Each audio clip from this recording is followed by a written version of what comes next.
And while governments wrestled with unrest at home, they were also stirring up trouble abroad.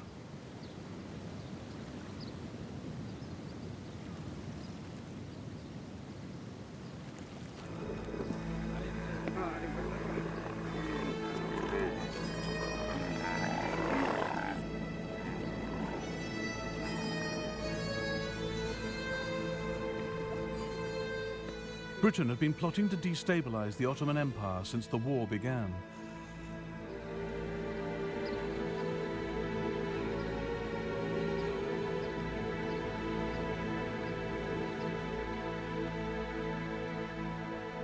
Ottoman Turkey was Germany's ally in the Middle East.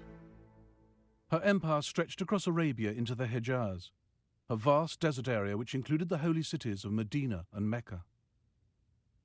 Their loss would seriously undermine the Turks' standing in the Muslim world and boost Britain's.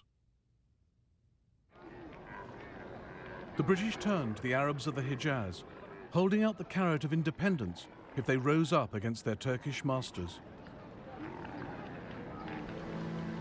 If the Arab nation assist England in this war that has been forced upon us by Turkey, England will guarantee that no internal intervention will take place in Arabia, and we will give Arabs every assistance against foreign aggression.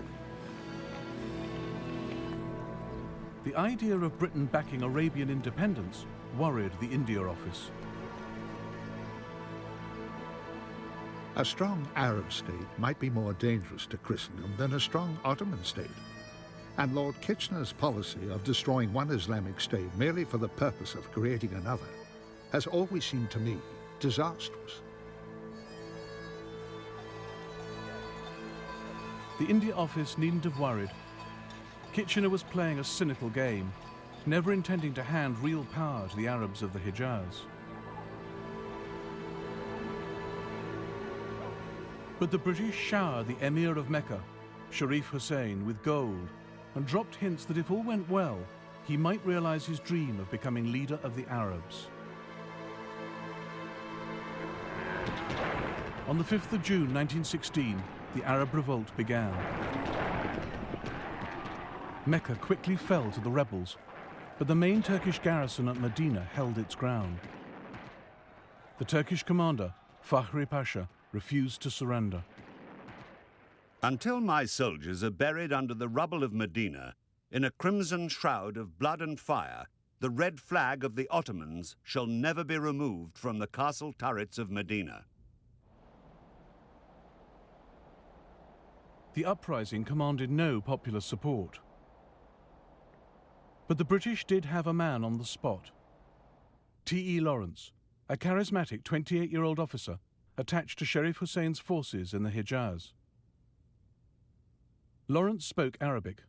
He saw where the Arabs' strengths lay. I think one company of Turks properly entrenched in open country would defeat the Sharif's armies. Their real sphere is guerrilla warfare. They would dynamite a railway, plunder a caravan, steal camels better than anyone.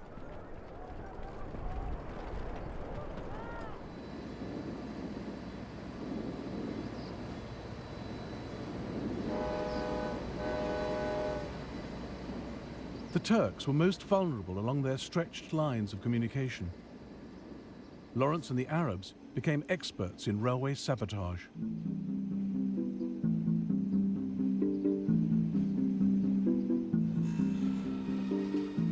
The last stunt was the hold-up of a train. The whole job took 10 minutes and they lost 70 killed. My loot was a superfine red Baluch prayer rug. I hope this sounds the fun it is. It's the most amateurish Buffalo Billy sort of performance.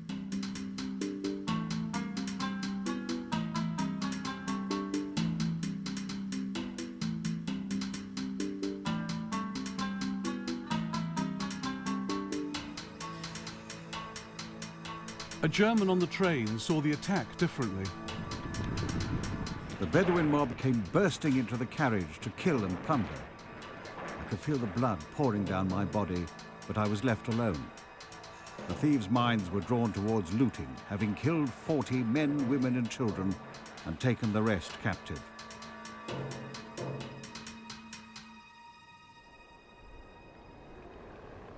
T.E. Lawrence adopted the cause of Arab nationalism.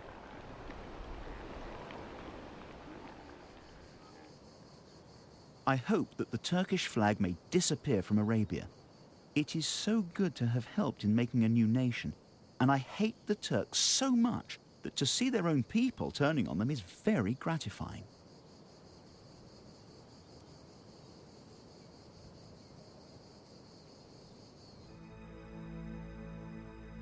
Lawrence now dressed as an Arab. He asked his mother for help with his costume. If that silk headcloth with the silver ducks on it, last used, I believe, as a tablecloth, still exists, will you send it out to me? Such things are hard to get here now. Capturing Turkish-held Jerusalem was a key British objective in 1917. Seizing the port of Aqaba would strengthen the Arabs' case for a role in the campaign. Lawrence realized that all Aqaba's guns pointed out to sea. The town was defenseless from the rear. That meant a 600-mile ride across the Hejaz at the height of summer.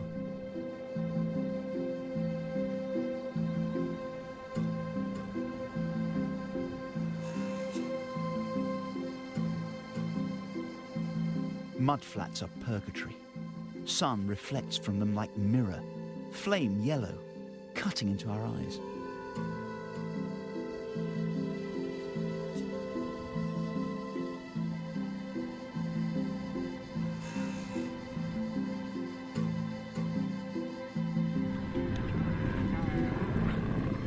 Seven weeks later, the Arab force reappeared outside Aqaba, catching the Turks totally off guard.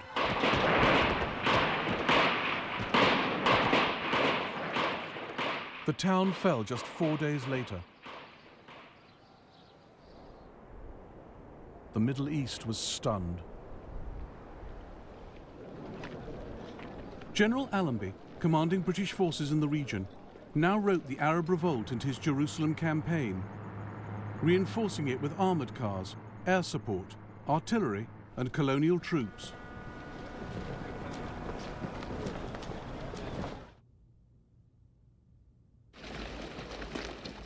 On the 11th of December 1917, Allenby entered Jerusalem on foot with his officers, including Lawrence. The Arabs would find they had won not self-rule, but new masters. Lawrence had known all along that the Arabs of the Hejaz were merely the tools of British subversion, as he admitted long after. The Arabs saw in me a free agent of the British government and demanded from me an endorsement of its written promises. So I had to join the conspiracy and assured the men of their reward. I was continually and bitterly ashamed. Had I been an honest advisor of the Arabs, I would have advised them to go home and not risk their lives fighting for such stuff.